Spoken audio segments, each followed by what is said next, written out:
Hello everyone, इस video में हम डिस्कस करेंगे एडिनोमायोसिस के बारे में। एडिनोमायोसिस जो है वो यूनिवर्सिटी एग्जाम्स में 10 मार्क्स में पूछते हैं। स्टार्ट करते हैं। इसकी डेफिनेशन क्या लिखी है। It is a condition where in growth of endometrium stroma as well as the gland of the endometria directly into myometrium. ठीक है, तो एंडोमेट्रिया जो है वो इन्वेट कर रहा है मायोमेट्रियम ऑफ द यूट्रस में। ठीक है, तो this condition is called adenomyosis. It is very simple. ठीक है, condition where in growth of endometrium stroma and gland directly into the myometrium. ठीक है, इन ग्रोथ हो रहा है। कॉज क्या है, क्यों ऐसा हो रहा है, तो रिपीटेड चाइल्ड बर्थ के केसेस में विगरस क्यूरेटाज जो करवा लेते हैं बार बार जा जाके, तो विगरस क्यूरेटाज के केसेस में एक्सेसिव ईस्ट्रोजन, पेल्विक एंडोमेट्रियोसिस, है ना। तो रिपीटेड चाइल्ड बर्थ के केसेस में ऐसा होता है, एडिनोमायोसिस की कंडीशन देखने को मिलती है। विग्रस क्यूरेटाज करवाने बार बार करवाने से हो जाएगा एडिनोमायोसिस। एक्सेसिव ईस्ट्रोजन के एक्सपोजर से होता है।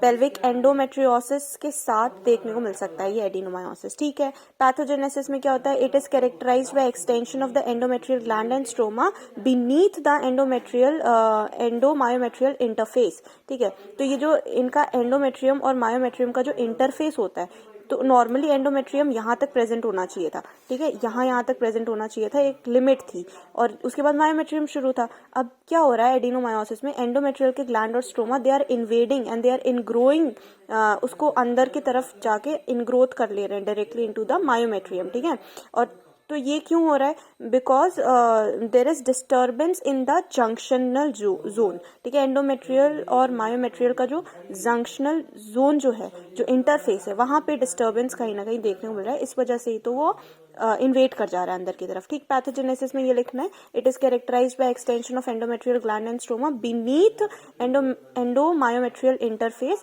Due to disturbance in the junctional zone. ठीक है, ये कॉज लिख दिया, पैथोजेनेसिस लिख दी। कॉज हमें याद होना चाहिए, क्यूरेटाज, विग्रस क्यूरेटाज करने की वजह से, रिपीटेड चाइल्ड बर्थ की वजह से ऐसा हो सकता है।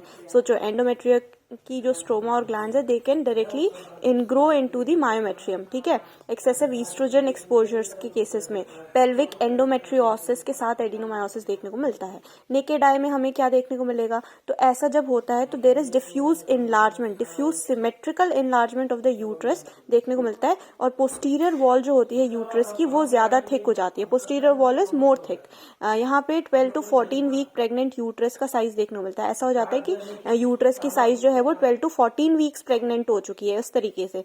और on cut surface thickening of the uterine wall देखने को मिलती है। कट सरफेस में thickening of the uterine wall जो है वो मार्क्ड थिकनिंग देखने को मिलती है। देयर इज नो कैप्सूल, यही डिफरेंशिएट करेगा फाइब्रॉइड से। ठीक है, तो एंडोमेट्रिया, ये जो एडिनोमायोसिस का केस है उसमें कोई कैप्सूल नहीं होता, देयर इज नो कैप्सूल। ठीक है, जो भी सराउंडिंग ग्रोथ होती है उसके अंदर ट्रेब्यूक्यूलेटेड अपीयरेंस देखने को मिलता है, विजिबल ब्लड स्पॉट्स देखने को मिलते हैं। ठीक, तो नेकेड आई में ये सारी चीजें लिखनी है। क्या होता है ऑन नेकेड आई हमें कैसा दिखता है, तो diffuse enlargement, symmetrical enlargement of the uterus is very well marked, posterior wall is more thicken. ठीक है, यहाँ पे एडिनोमायोसिस में posterior wall is very much thicken. 12 to 14 week pregnant uterus, इस तरीके का साइज देखने को मिलता है, इतना बड़ा। ठीक है, 12 to 14 वीक प्रेग्नेंट यूट्रस की तरह देखने को मिलता है size. On cut surface thickness of the uterine wall is very much marked, there is no capsule.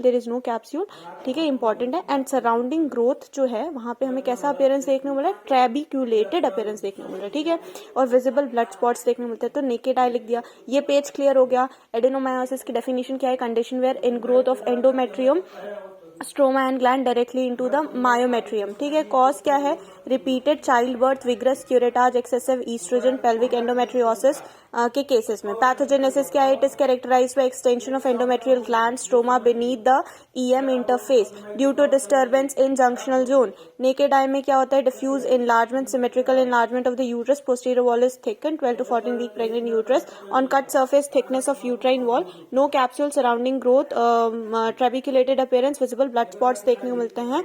Histological examination में glandular tissue stroma cells in myometrium, myometrium के अंदर glandular tissue, endometrial glandular tissue and stroma cells देखने को मिलते हैं।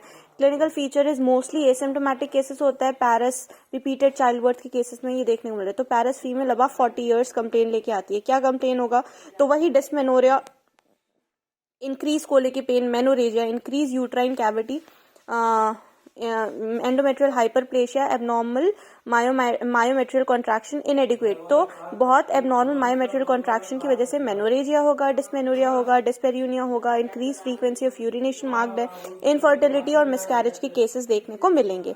ठीक है, फिर यहाँ पे साइंस में क्या है, एब्डोमिनल एग्जामिनेशन देखने को मिलेगा। तो hypogastric mass arising out from pelvis, abdominal examination में हाइपोगैस्ट्रिक मास देखने को मिलेगा। पेल्विक एग्जामिनेशन में uniform enlargement of uterus, uniform enlargement of uterus देखने को मिलेगा। सिमेट्रिकली यूनिफॉर्म इनलार्ज यूट्रस देखने को मिल रहा है। ठीक है, एब्डोमिनल एग्जामिनेशन में एक हाइपोगैस्ट्रिक मास देखने को मिलता है।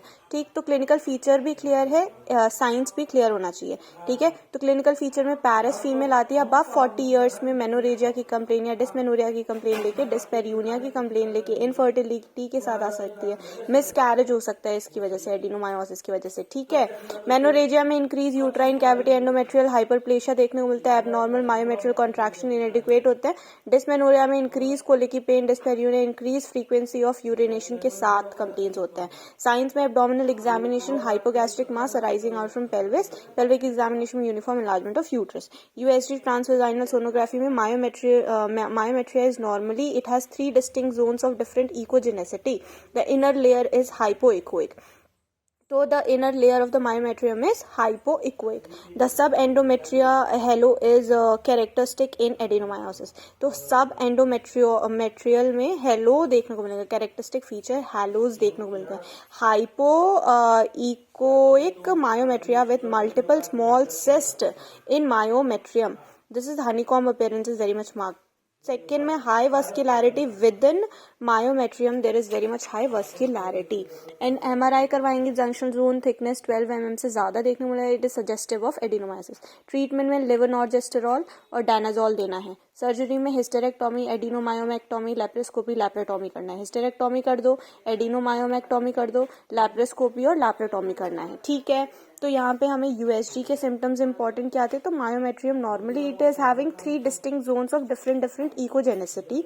इनर लेयर में मार्क्ड हाइपोइकोइक देखने को मिलेगा. एंड सब एंडोमेट्रिया के अंदर हेलोज देखने को मिलेंगे. एडेनोमायोसिस, हाई वस्कुलैरिटीज देखने को मिलेंगे. Hypoechoic myometrium with multiple small cyst in myometria, honeycomb appearance is marked. MRI के अंदर क्या लिखा है, junctional thickness more than 12 mm is suggestive of adenomyosis.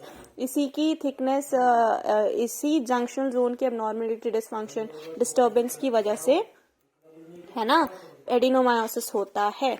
तो वही देखने को मिलेगा, मोर देन 12 mm की थिकनेस देखने को मिलेगी. ट्रीटमेंट में लीवोनॉर्जेस्टेरॉल, IVS, IUS, danazol, hysterectomy and laparoscopy, laparotomy is the treatment. This is all about adenomyosis. Definition लिखनी है, cause लिखना है. Repeated childbirth, vigorous curettage, excessive estrogen, pelvic endometriosis के cases में होता है ये adenomyosis हो सकता है. Disturbance in junctional zone, ठीक है.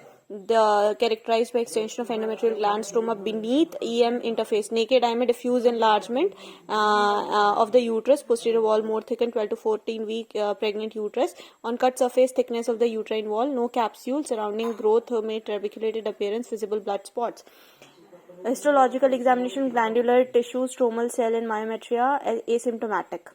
Paras female, menorrhagia, dysmenorrhea, dyspauria, infertility, miscarriage, increased frequency of urination. Abdominal examination, hypogastric mass arising out of pelvic, uniform enlargement of uterus, and inner layer is hypoechoic, subendometrial halo is characterized, hypoechoic myometria with multiple cyst in the myometria, honeycomb appearance, high vascularity within myometria is marked.